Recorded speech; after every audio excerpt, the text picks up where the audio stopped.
Good afternoon, everyone, and welcome to our webinar, What is the Value of Demand-Driven? I'm your host, Allison Crawford. The Bullwhip Effect. Do you know what it is? More importantly, do you know how it affects your business? Becoming a demand-driven supply chain means that you can become more organized and efficient on both the demand and supply sides of inventory and materials. Learning how to recognize and respond to demand signals to improve your operations will propel your business forward. Today we're talking with Lora Cecere and Carol Patak of the Demand-Driven Institute on how you can get started. But before I hand this over to Lora and Carol, there are a few things that I want to cover with you. First, we're recording today's session and we'll post it to our on-demand webinar page. You can visit our website to listen to this or any of the other webinars we've recorded. Additionally, we'll send out all the slides to all the attendees within 24 hours of the conclusion of the webinar. We encourage you to share these slides with others in your organization. And if you have questions, reach out to Lora or myself to set up a private discussion. We also want to hear your questions about our findings. Please post the Q&A or chat function to the left of your screen. We'll answer questions throughout the webinar, and we've also left time at the end of the webinar to address additional questions. And finally, we'll be live tweeting the webinar. So if you'd like to join the social media conversation, you can use the hashtag SCI webinar and the Twitter handle at SCI Insights LLC during the event. With that, let me introduce your speakers. We're joined by Carol Patak, and Carol is currently a partner with the Demand-Driven Institute and was most recently at Pacific Lutheran University as a visiting professor and distinguished executive in residence. Previously, she was Vice President and Global Industry Executive for Manufacturing and Distribution Industries at PeopleSoft, where she developed the concept of demand-driven manufacturing. Ms. Patak spent 4 years at IBM Corporation, culminating in the position of Global SMB Segment Executive. She's co-authored 2 books with Chad Smith, Orlicky's MRP 3rd edition, and her most recent work, DDMRP, in addition to several other books on MRP, ERP, TOC, and Lean. A leading authority in the use of ERP and supply chain tools to drive improved bottom-line performance, Ms. Patak's expertise is grounded in over 4 decades of practical experience as a successful practitioner, consultant, and educator in manufacturing operations. Her pragmatic approach to complex issues and dynamic presentation style has her in high demand worldwide on the subject of how to leverage these tools and successfully become an e-business. Carol joins Lora Cecere, founder of Supply Chain Insights. As a prolific writer, Lora is the author of the enterprise software blog, Supply Chain Shaman. Lora's weekly posts are read by over 15,000 readers, and she also writes a blog for Forbes and is a LinkedIn influencer with 10,000 followers around the globe. 100,000 followers around the globe. Don't want to shortchange her. She's also co-authored books, Bricks Matter, published in December of 2012, and her newer book, Supply Chain Metrics That Matter, published in 2014. As an enterprise strategist, Lora focuses on the changing face of enterprise technologies. Her research is designed for the early adopter firm seeking first mover advantage. And with more than 30 years of diverse supply chain experience, Lora spent 9 years as an industry analyst with Gardner Group, AMR Research, and Altimeter Group.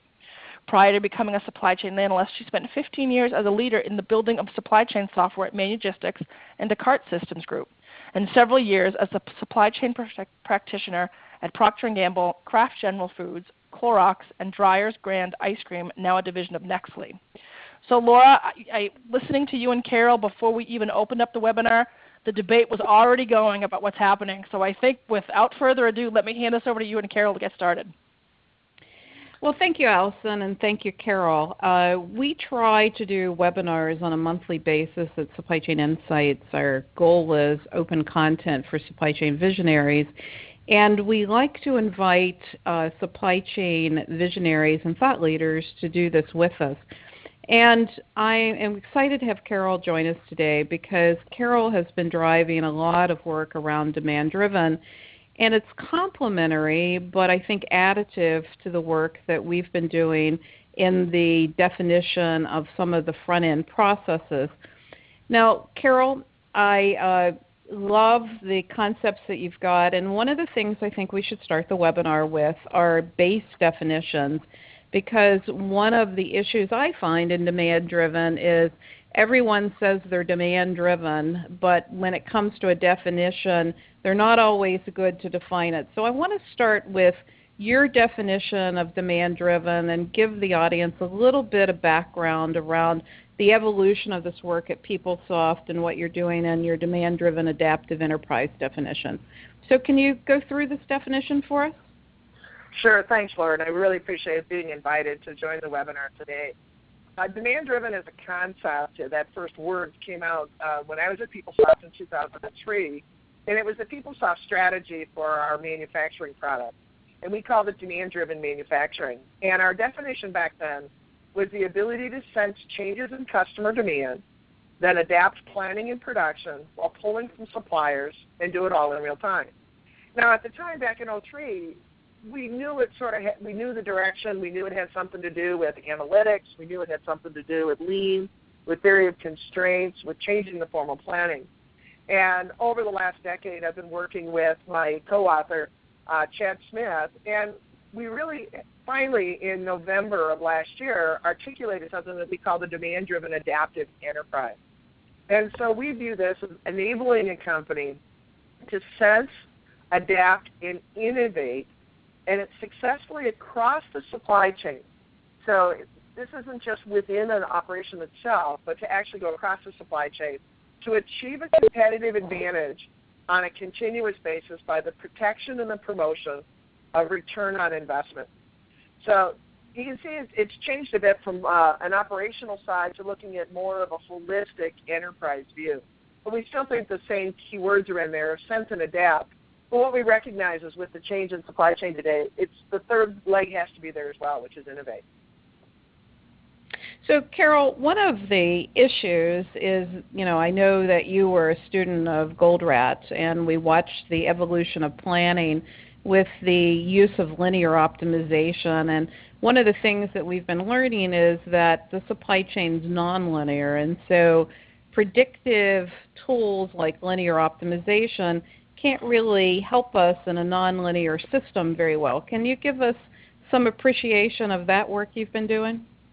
Absolutely, yeah. Not only a student of Ellie's, but also very proud to be a co-author of his when we wrote Necessary But Not Sufficient together.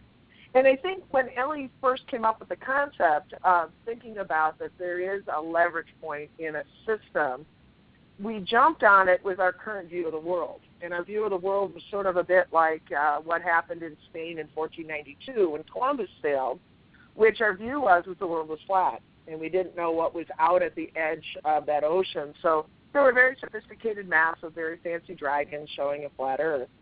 And at the time, we understood supply chains to be a linear system from customer to supplier, and all of the models of the day, Chopper's model, the SCORE model, and all the other models were showing these linear approaches. When indeed, we're not in a flat Earth and supply chains are not linear. They're really complex adaptive systems. And so when we look at a complex adaptive system, by definition, optimization doesn't work. And that's because a complex adaptive system doesn't tend to stay in any steady state too long. It's really controlled by very few key critical variables, which is what Ellie said.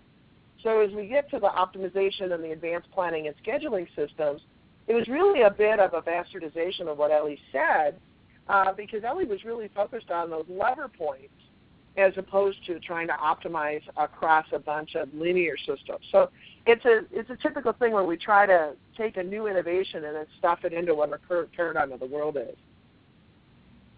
But Carol, don't you think that linear optimization helped us in silos initially? I mean, if I look at what happened in supply chain planning in the 90s and through the first decade of 2000 to 2010, I think where we had small projects, linear optimization helped us. But when we really started to go end to end, we're finding that these nonlinear behaviors will throw the supply chain out of balance with using linear optimization and our current thinking end to end. Your thoughts there? And I actually agree with you on that, Lora. I'll go back to the maps of 1492. Their maps of Europe were really quite good because that was what they could see and that's what they could understand. But it didn't extrapolate to where Columbus was going when he sailed west from Spain. They thought either he was going to go off the edge of the earth or he was going to go to India, and neither, of course, was true. So I think as we're seeing supply chains become more volatile, more uncertain, more variable, more ambiguous as we try to scale what we think we know to the general system. I think that's where things are falling apart, because we recognize that these systems are nonlinear, so they don't behave as linear systems. So what might work well for a very small piece is really not applicable to the whole. Right.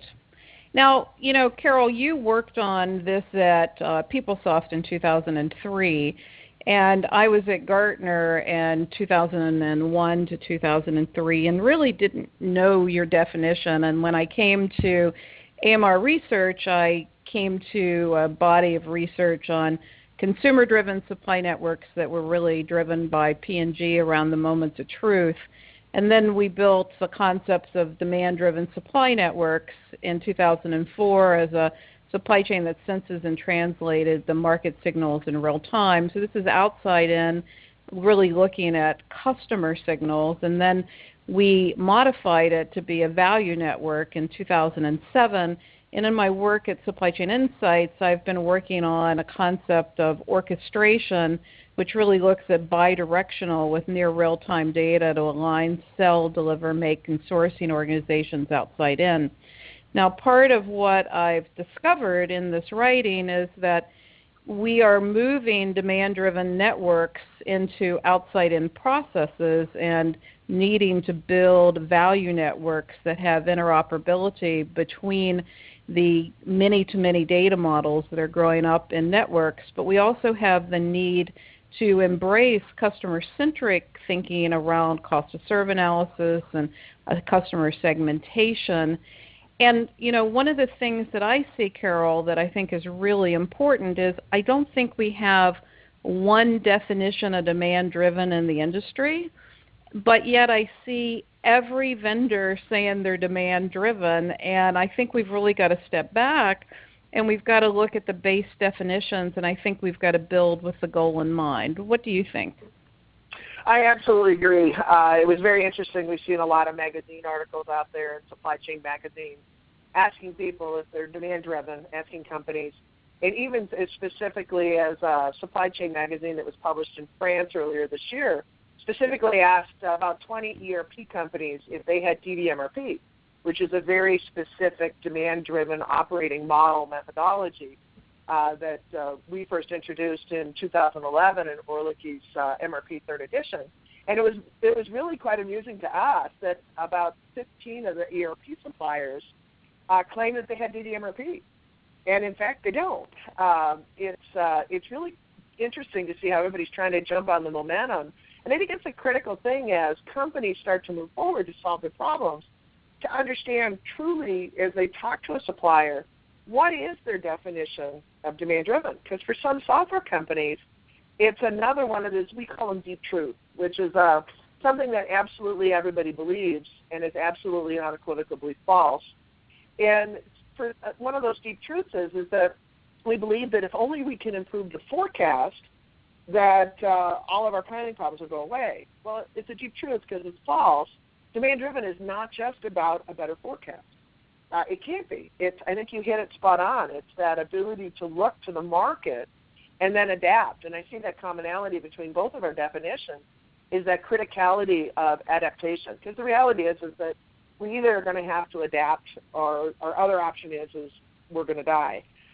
There was a great article written by Harvard early this year where they said that based on their analysis of about 30,000 publicly held companies in the United States, that they estimated in the next 5 years, 1 out of 3 publicly held American companies will be delisted.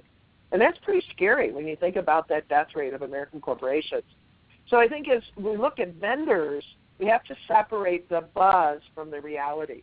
And I think that's where I'm excited to be continuing to work with you on this idea and concept of demand-driven, is it really is a right-to-left process. It's looking at the market. That's where it must start.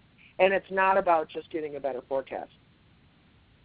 Well, and the whole concept of the hierarchy of metrics that I worked on at AMR and then became Gartner says that if you improve the forecast, all things become right with the world, and I think that's a fallacy. And then, the traditional advanced planning uses the order as the definition of demand, which, the order has increasingly carried more latency, and as we have focused on the order, and we've increased latency with item complexity, we've increased the bullwhip effect, and only a few, I can name them, in my hands, have actually gone outside in to look at the market, and we have not progressively used market signals despite analytics capabilities.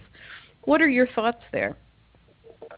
I'm absolutely in agreement with you. It's that ability to be able to recognize changes in the market and then adapt both planning and production internally.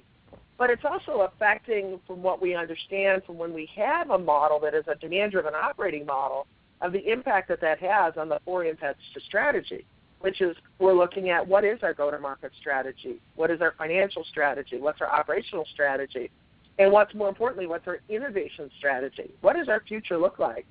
And so for companies to understand what is their operating model today and how is that either going to enable them to manage a future that they're creating, or how is it that they are going to have to be forced into a position of reacting to a future that's being imposed upon them.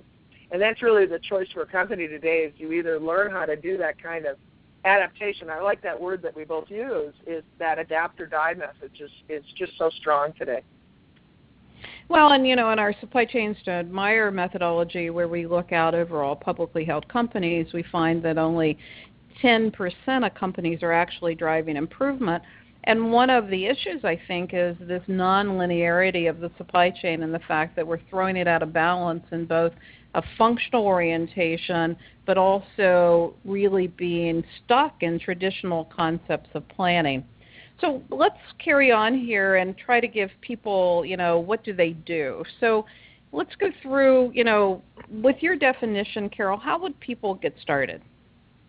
Well, and I think I want to build on something that you just said there, Laura, because I think it's really critical. I really admire your supply chains to admire program. And I think the supply chains that are to be admired are the ones that have understood that not only is it a complex adaptive system, it's a nonlinear system, but the objective is not cost reduction.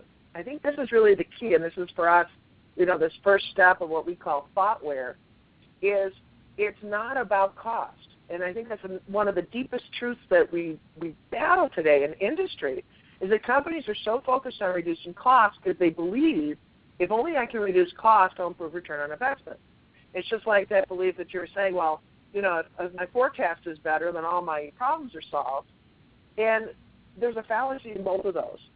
What it's all about is that how do we ensure that we have coherence across the supply chain to speed flow, because improved flow inextricably and absolutely links to improved return on investment. And that's really the key, is we want to be able to align. We need to align things like priorities, schedules, and execution, identify where those conflicts are, define when and where to act in such a way that we're maximizing return on investment. Because a really cool thing happens when we see this happen in real companies, is companies and people will self-organize to act, but they're acting in such a way that is for the overall improvement of the company's ROI. I think one of the worst things as managers that we do today is we put people in conflict with the company based on the metrics that we impose upon them. Or first, we put people and departments into conflict with each other, which impedes flow. When we bring alignment to that, then that actually improves flow. Well, Carol, let me just interject here. Now, one of the interesting ironies to me is we've always talked about demand-driven, but then we talk about supply flows. And when I think about demand-driven, I think about the demand river that flows through the company that starts with the tributaries and the channel with, who we sell to and how we distribute, and that managing those flows is about the navigating the currents and the probability of demand, but yet we've been very fixed on a set of numbers, right? I see that people get really precise around the wrong discussions. Your thoughts here? Absolutely. We see this all the time. We call it precisely wrong, and it's better to be roughly right. And it's really three major flows that we see coming together. We see the process flow, we see the information flow, and we see the organizational flow.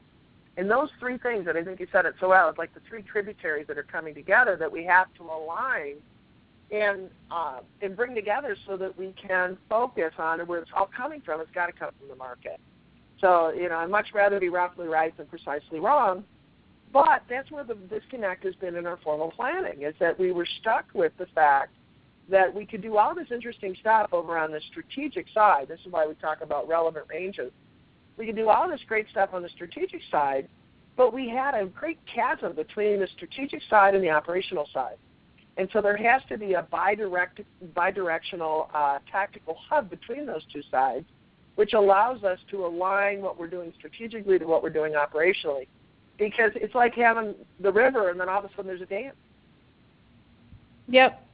Well, let's talk about what do people do. So I think one of the things that people need to do is build horizontal processes. And I start with text mining and listening, and whether it's social data or warranty data, and really understanding the tributaries and understanding what matters to the customer, and then setting up market sensing and learning mechanisms to really drive into networks.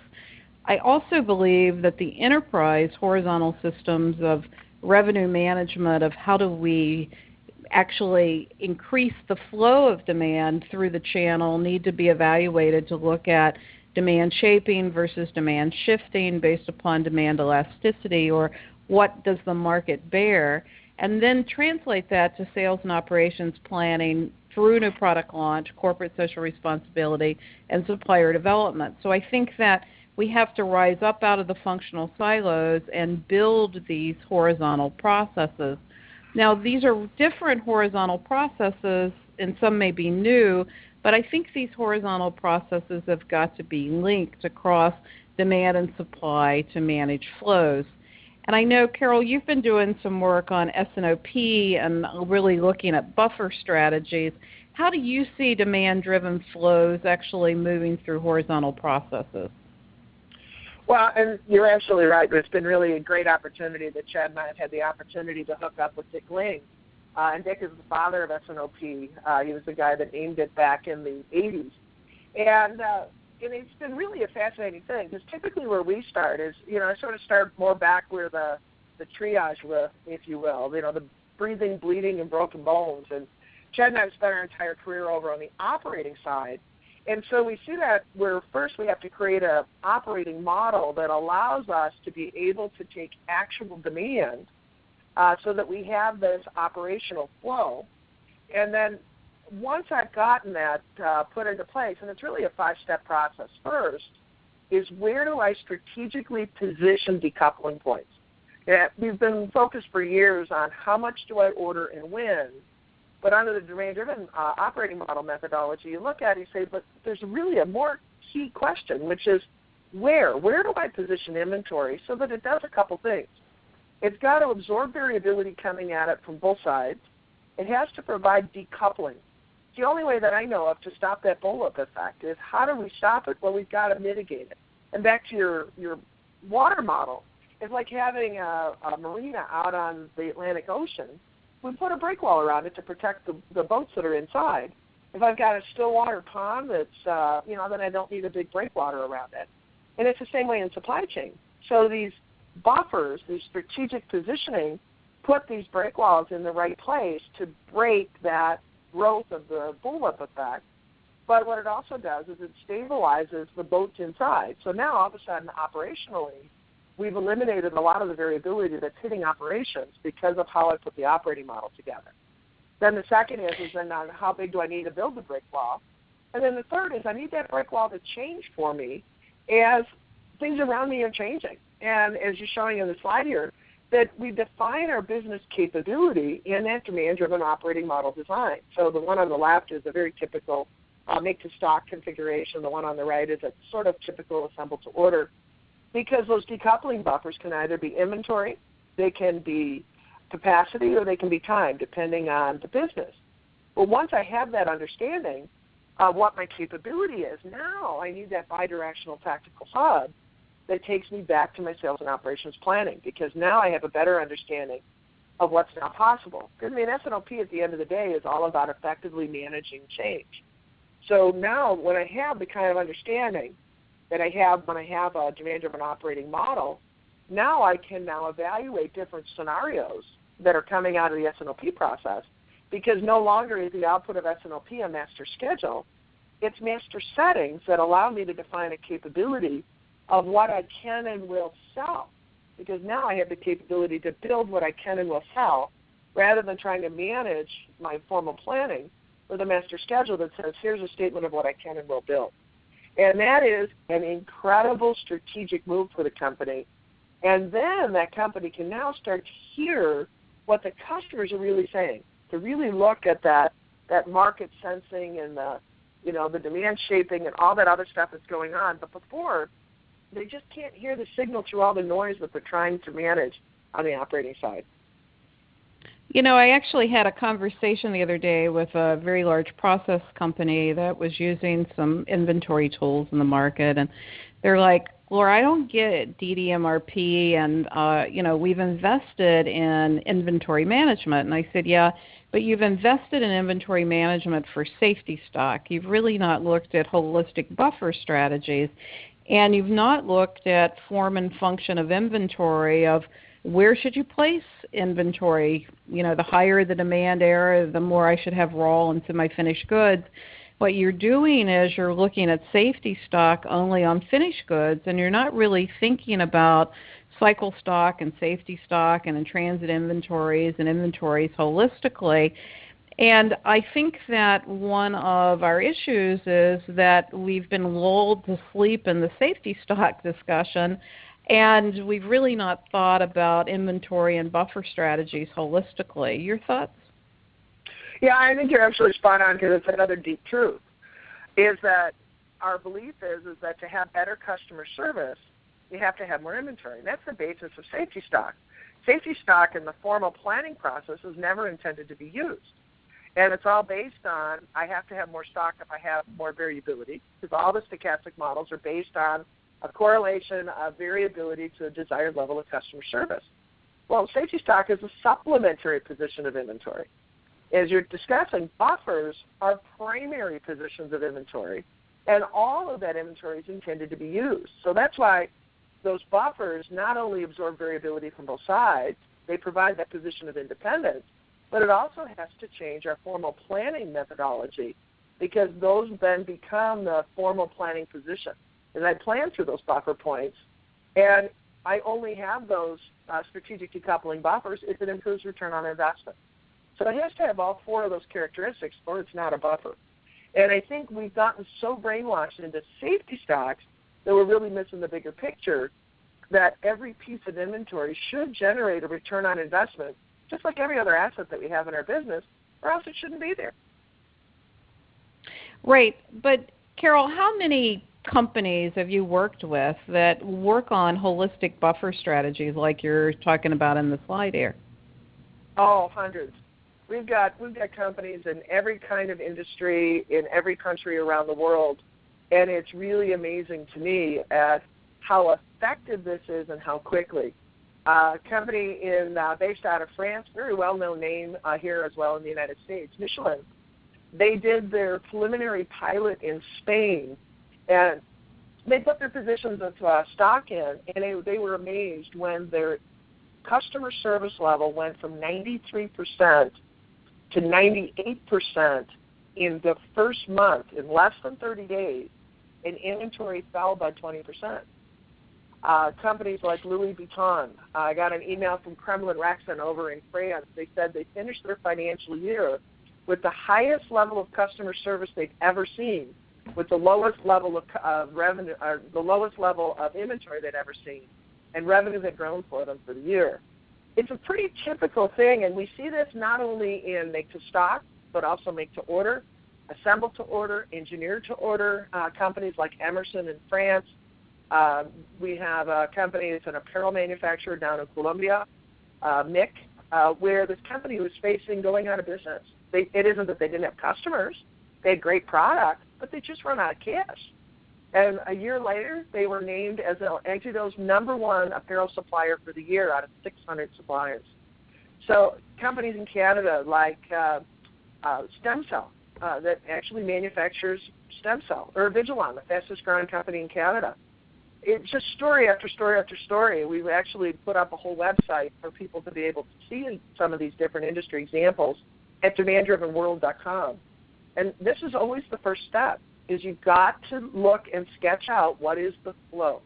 And for some companies, when they put together this flow of the supply chain, it's the first time that companies have ever seen that. One executive in one session that we were at, he said, I worked for this company for 35 years. I've never seen the entire company's supply chain in one place.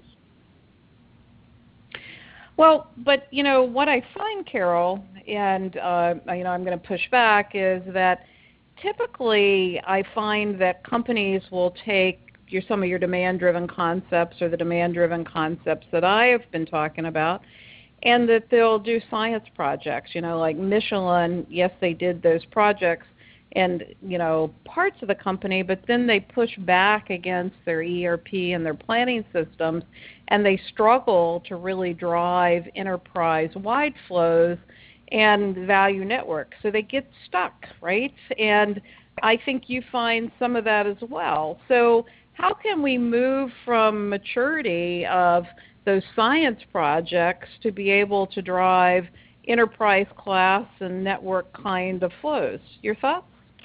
Yeah, absolutely. You're very much on. Lots and lots, hundreds and hundreds of companies have gotten to level 2 in our model that you're showing here, where they've embraced flow. They've got some science projects running. And then what prevents them from getting to level 3 is the key is now we've got to start to look at changing metrics. And this is where I appreciate the book that Chad Smith and Deborah Smith wrote called Demand-Driven Performance Using Smart Metrics. And I work a lot with translators, and one of them said, well, is it SMART as in S period, M period, A period, R period, T period? Is it an acronym? Or is it SMART versus stupid? And I said, no, it's SMART versus stupid. And it's the organizations are really, I'm sorry, but stupid when they set up metric systems that force people to be in conflict with each other, or departments to be in conflict with each other, or it's people to be in conflict with what is going to drive ROI for the company. So getting over from that science project to the step 3 where I become a demand-driven organization, probably the biggest hurdle is metrics. I know that's what literally stopped one of the earliest adopters that we had, which was a fast-moving consumer goods company, from really taking it corporately, is that they ran into that holy trinity of metrics of efficiency, utilization, and overhead absorption, and specifically OEE. So it's the metric system. We've got a number of software companies now that we can get them out of the Excel, which is typically the tool that's used in step 2, which is what Michelin's using. British Telecom, same way, still using Excel.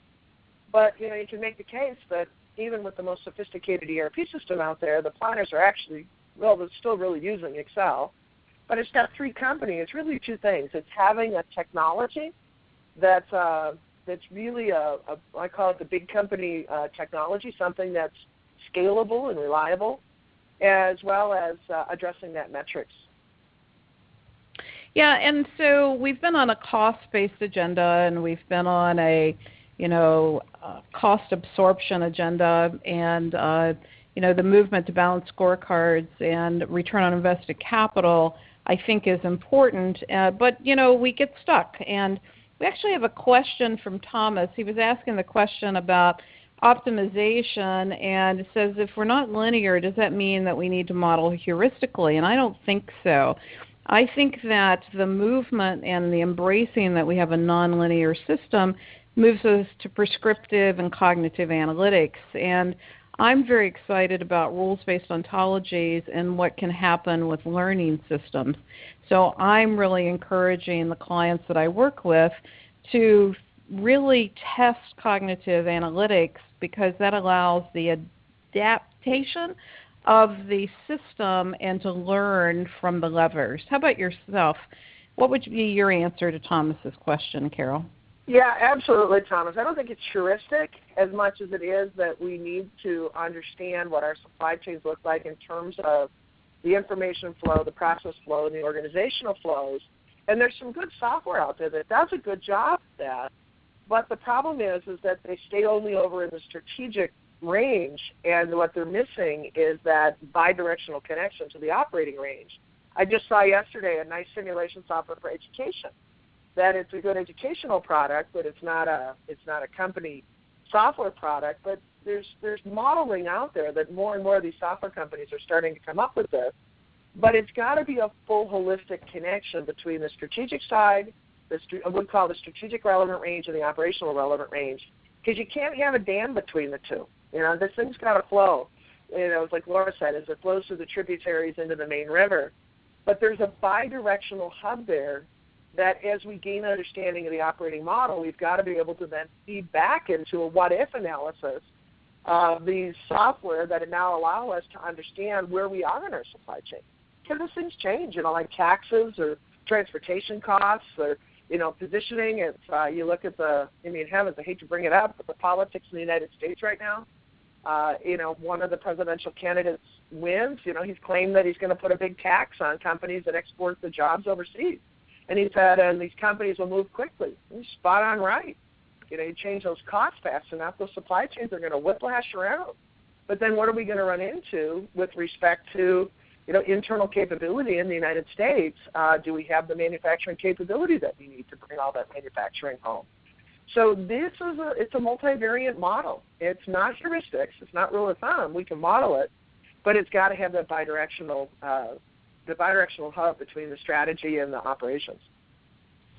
So, Carol, we have a question from Jean-Marc, and he's asking, what does it take for leaders and organizations to move away from cost to managing flows? And I think it requires us to really have a holistic definition of supply chain excellence. And one of the things I see is where there's alignment between finance and the supply chain group, that it isn't just a cost-based agenda, that it is about cash flows, and it's about really return on invested capital and management of the balance sheet and looking at year-over-year results.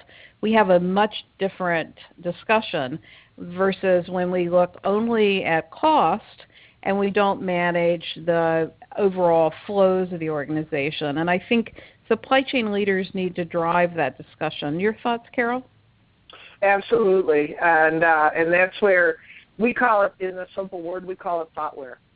Thoughtware is the software that runs between your ears, and to me that's the biggest hurdle that we have to get through, is the thoughtware. It's challenging things like that fixation that we have on cost, the fixation that we have on OEE, the fixation that we have on customer services related to inventory, the fixation that we have on optimization. And it's thoughtware. Just to make a full disclosure here, the Demand Driven Institute, we do know consulting and we do know technology. We're purely a thought leadership think tank education. And we see, and that's why we offer our Demand Driven Leader Workshop, where teams come through. And it's been very interesting to see as different teams from different very large corporations have come in. And all of a sudden you see the aha. And the best is when the teams come in.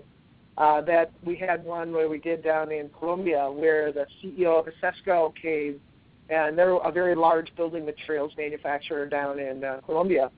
And he came in and he brought his entire staff with him. So to have that kind of experience, when you start to challenge those deep truths and reprogram your thoughtware.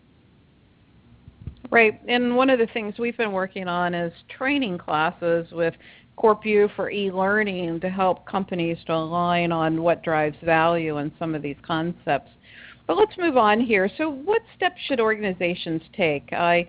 One of the things that I think people don't understand with the increase in complexity is that the order carries increasing demand latency, and the modeling of order signals has less and less value and actually increases the bullwhip effect. So a lot of my recommendations really are around rethinking demand, rethinking buffer strategies, building outside-in processes, and getting a balanced scorecard to focus on what those flows are at the corporate level and focus the functional metrics to reliability. Carol, can you summarize at a high level what steps you think the organization should take? Sure. I think the first thing is embracing flow. and moving away from cost, to transform from cost efficiency to flow efficiency. And then once you do that, then designing a demand-driven operating model so that we understand what our capability is operationally. Because at the end of the day, the only source of sustainable competitive advantage that we have as a company is to exploit our unique operational capability that provides value to a customer at a profit to ourselves. So that means that I have to develop those buffer strategies to stop that bullwhip effect.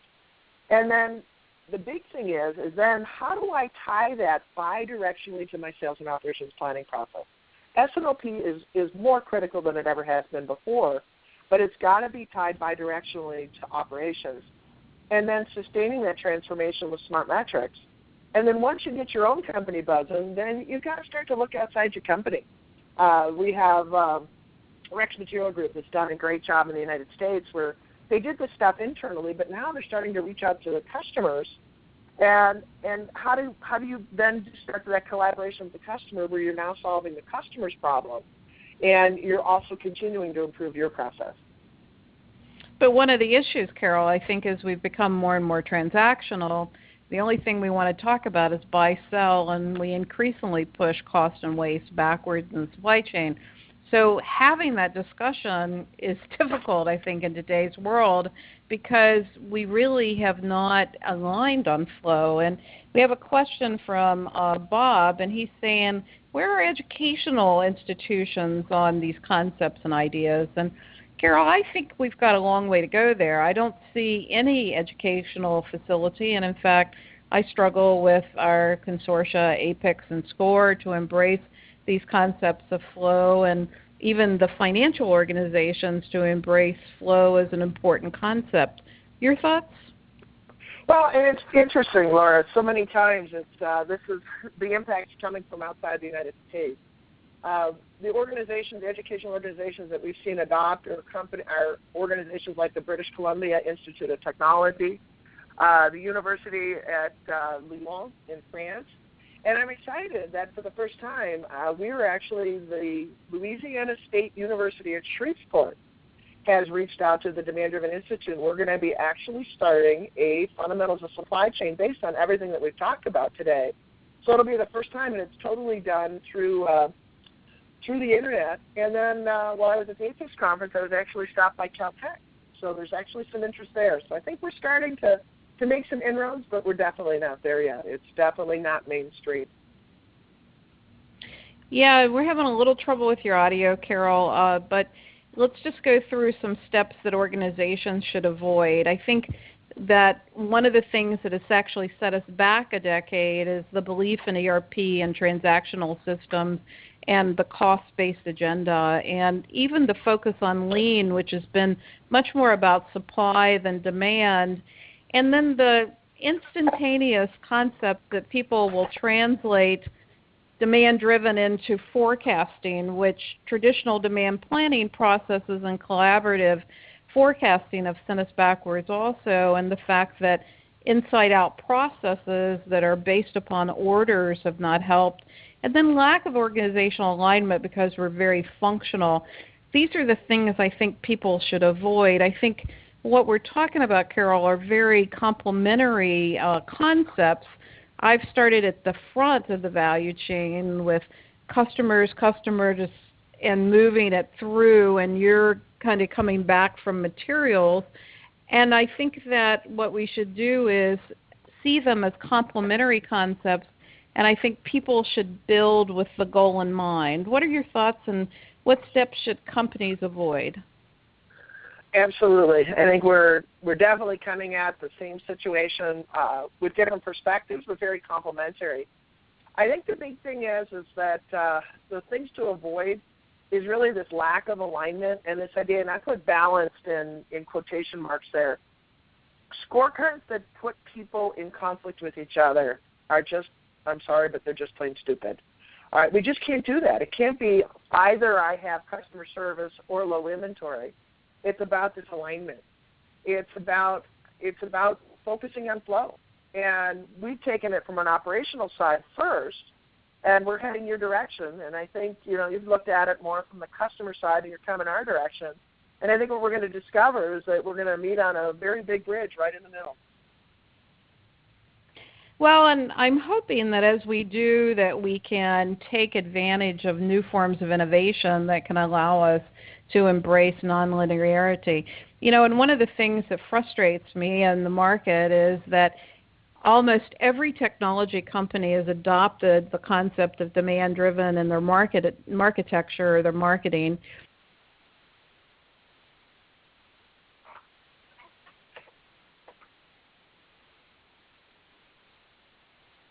Hi, folks. This is Allison. I'm the marketing director. I think we have a little problem with Lora's audio feed. Carol, are you still there?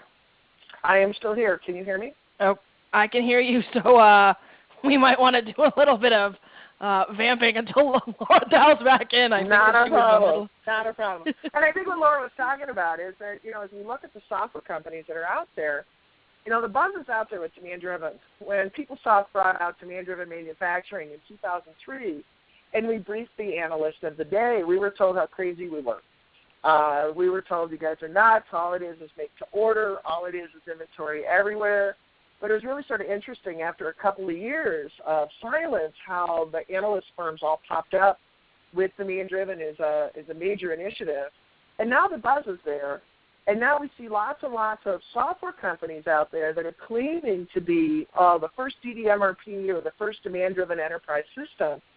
And they're not. And I think that's where we go back to where we started the conversation about make sure that you understand how somebody is defining demand-driven. This is why the Institute, since we don't do any consulting and we don't do any technology, we defined a standard for somebody that's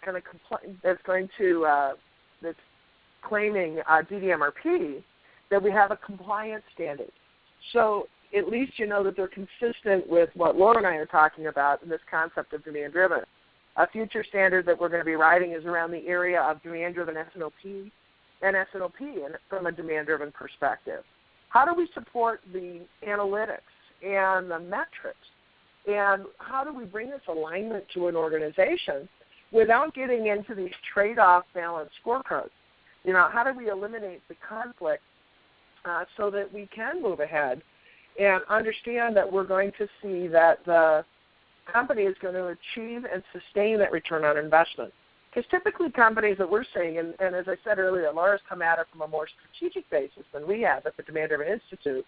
DDI's come at it from more of an operational perspective, that companies that are focusing on this, even in their science experiments, a level 2 organization, typically inventory falls by about a third to a half. Customer service goes up to about 100%. Return on investment goes way up. We've seen companies increase from anywhere from 4% up to 30% ROI. Companies have been able to sense and adapt to changes in the market, like in 2008, when the market was just absolutely destroyed for a company called Tube Forgings of America out of Portland, Oregon, where they lost 50% of their revenue in 6 months. And instead of laying off all their people, what they did is they shifted from a make-to-order strategy, from a make-to-stock strategy to a make-to-order strategy, because they had all this capacity. And they understood that their lead time now was much shorter. So they were able to then move to building what customers were ordering, and they were able to do that in less time than what the customer was willing to wait. So it provided an opportunity for them to not only survive that downturn of 08, but also survive and thrive, because now today they're building a second forging plant, which is really unusual when you think about that, building a forging plant in the United States and much less in Oregon. So it's a story that's been repeated around the world with companies like Hyundai and Louis Vuitton and Vetroquinol and British Telecom and Allergan, of companies that are operationally looking at that to try to stabilize that marina, to try to understand what's going on so that we can stop that bullwhip. I thought the introduction was great as we talk about how do we manage and sustain so that we can survive that bullwhip effect, because things are just going to continue to get worse. So software companies have to be very careful that they don't overpromise, because I think the whiplash is going to be very quick, because people are going to have a certain expectation of what demand-driven is. And I think Lora has done a great job coming at it from the strategic side around demand sensing, demand shaping. But still, it all comes down to managing and sensing those flows. It's the flows coming from the process, it's the flows coming from information, and it's the flows coming from our organizational structure that all have to be reconciled. So it's looking at those inputs to our strategy and then taking that from a view of a customer and being able to articulate that as a coherent strategy that goes into the business plan. And then our business plan is typically is stated in financial terms. But now today, from our business plan, then we try to push it over to the operational side, and it comes up as a single number. And S&OP is not about reconciling to a single number. It's we have to be able to strategically and tactically, bidirectionally plan from the business plan to operations and operations back to the business plan so we can evaluate those different scenarios. So the operating model has to be one of capability rather than of a fixed schedule.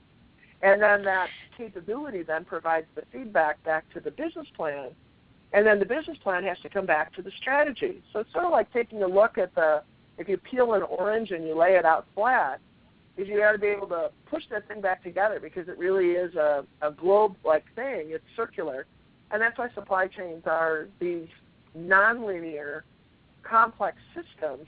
And that's why the technology that Lora's been talking about in some of her research is so great. Is these companies are really starting to understand how do we model that? How do we do the analytics around that to get the best information? And I think I heard, Lora, did you come back on? I did, and I think I apologize for the technology issue. Lynn and Nick are asking a question around balanced scorecards, and our research really recommends that people focus on the strategic objectives of growth, operating margin, inventory turns, so we're looking at inventory holistically around those buffer strategies, and return on invested capital and customer service as the balance, and that the functions really focus on reliability against those corporate goals. Now, Carol, when you're dealing with S&OP, what are you using as the SMART metrics to promote collaboration? Well, what we're looking at is, over and above all else, is that we're looking at return on investment. How is it that we gain and sustain this idea of the return on investment? Now, as we get into the operational side, we're looking at how is the velocity, the reliability, and the stability of the operating model. But those then have to come back on the SMART metrics to look at ROI, what are our missing ROI opportunities, how do we minimize costs in such a way that we're maximizing our ROI. But it's more of a variable-based budgeting process. I mean, Lora, you've seen this yourself where you go into a company and they have an opportunity for additional revenue at the end of the year, but purchasing says, nope, I can't buy it. I already spent all my money for plan this year. Well, that's crazy. It's operations has got the capability to build it.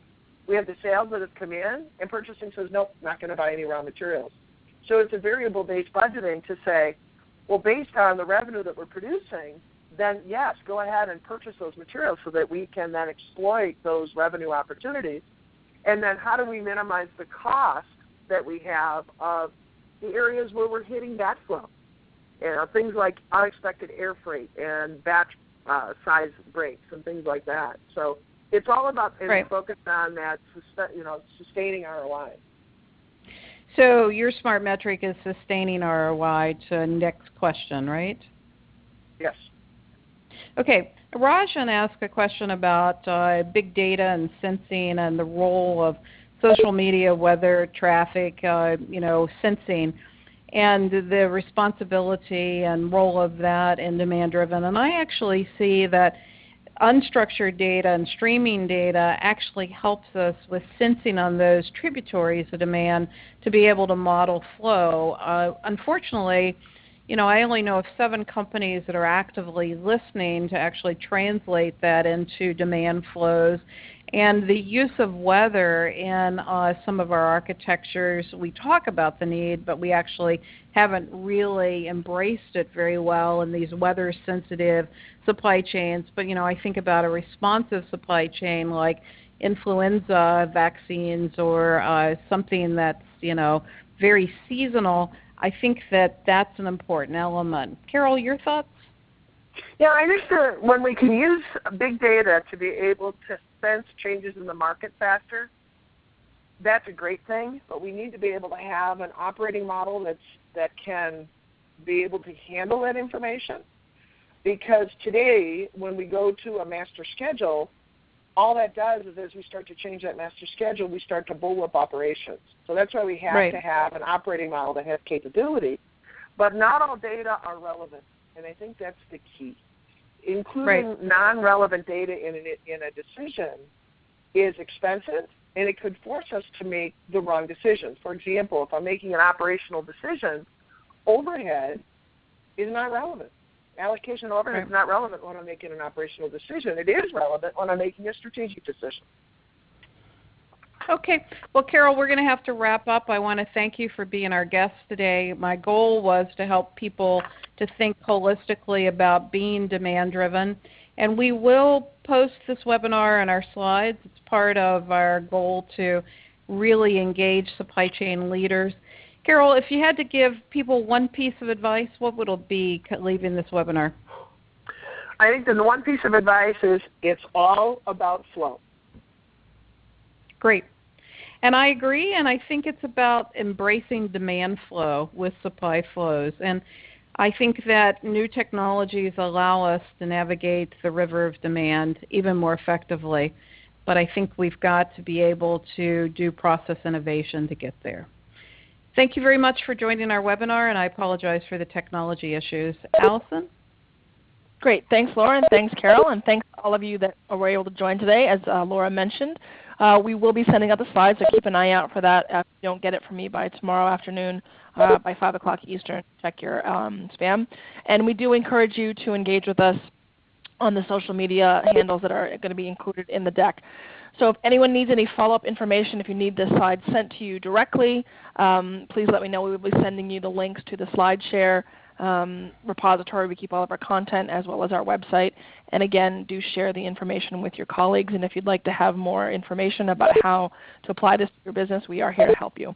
So thanks, everyone, and we hope to see you on our next webinar next month as part of our monthly series. So thanks again, and have a great afternoon.